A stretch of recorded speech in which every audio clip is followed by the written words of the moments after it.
Hello and welcome to The Spirit Safe. My name's Rob. Thank you very much indeed for joining me. Now, I promise that between now and the end of the year, and we're coming towards the end of the year, towards the end of 2019, we'll have some interesting whiskies. I've got one from a distillery that we haven't had on the channel before. It's from Tormore Distillery. Distilled 2002 and bottled 2017, I believe. Let me just check that. Yes, bottled 2017, just before its 15th birthday. So Tormore is a Speyside distillery. It was founded in the late 1950s.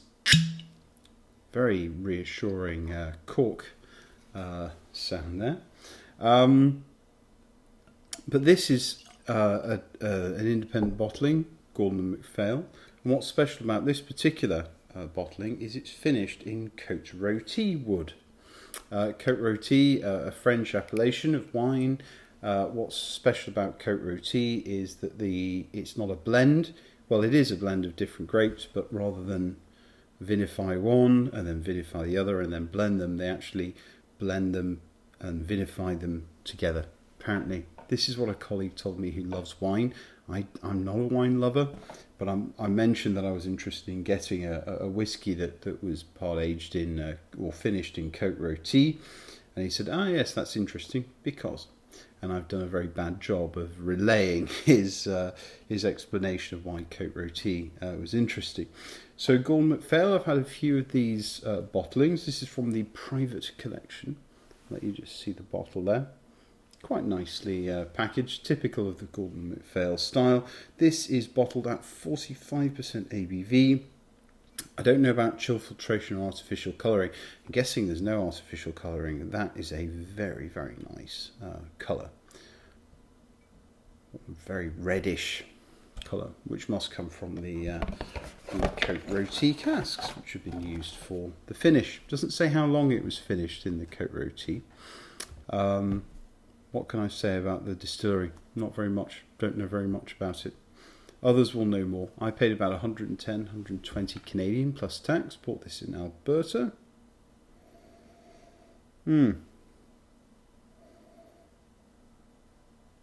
Very busy nose there. And the cask is doing all of the work here. Very, very tannic. Very oak forward.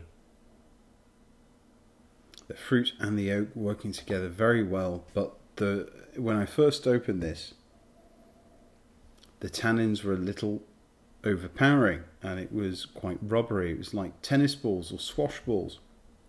But there's some pine forest, pine cones, autumn leaves,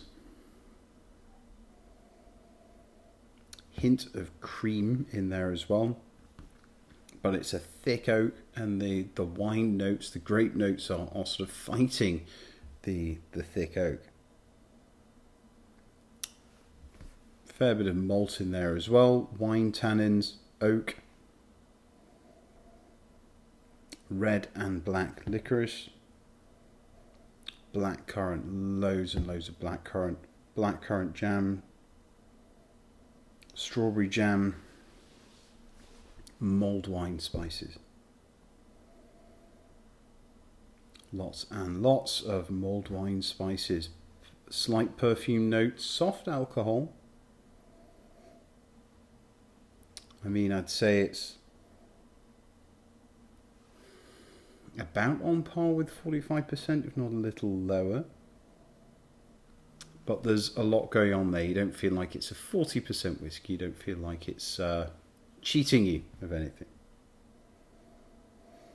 Dried Asian plums. If you give it a good shake,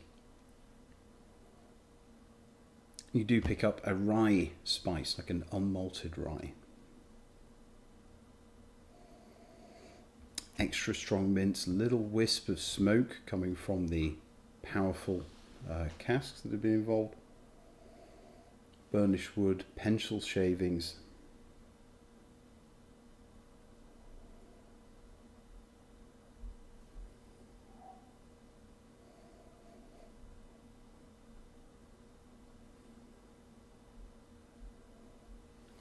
Busy, nose, not a shrinking violet, but a robust nose.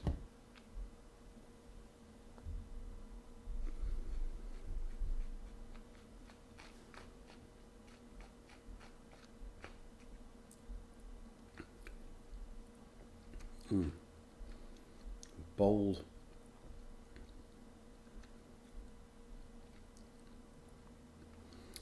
A lot of spice going on there, rice spice, an odd tar or carbolic note, lots of plums, fruity, apples, blackcurrant, vine fruits. It's sweet, but it's tannic and oaky.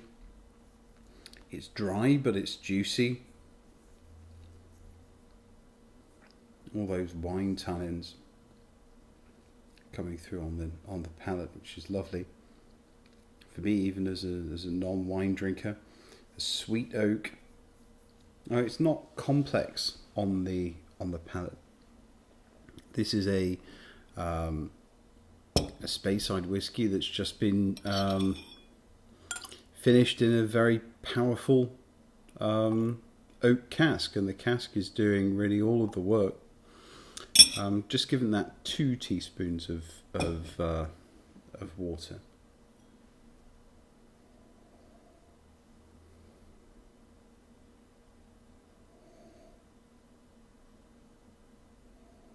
Lots of cherries coming through, and rhubarb now.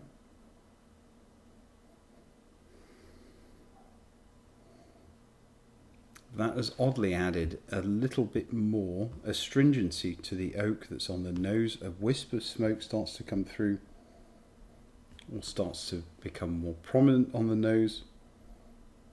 Coffee wafer.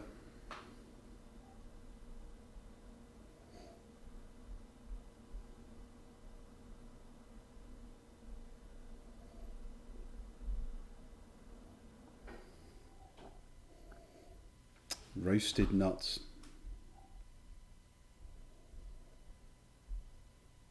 cranberries, sugared cranberries, and sweet raspberry, like raspberry compote or raspberry sauce of some kind.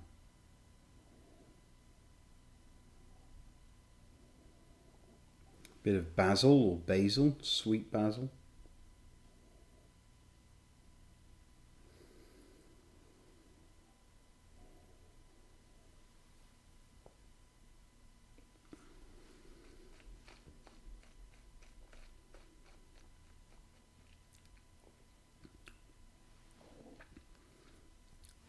With water.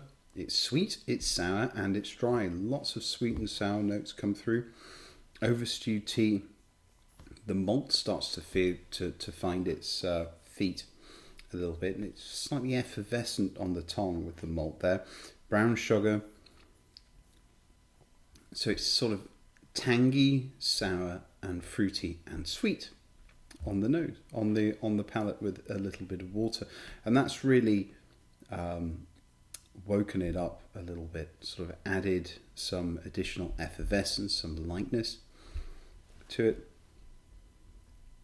Very, very nice. The finish is of Christmas cake, rye spice, mulled wine spices, cough drops, slight chalkiness, lots and lots of oak, ribena, which is a fruit cordial drink that's popular in the UK. Juicy and slightly nutty or coconutty on the finish.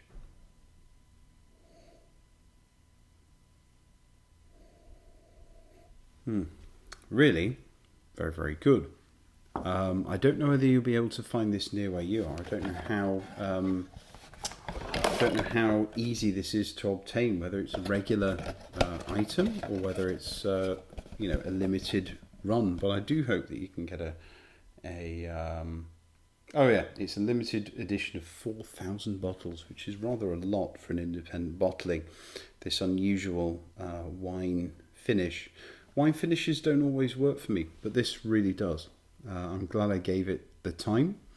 This has been my first Tormore, and I would try another one.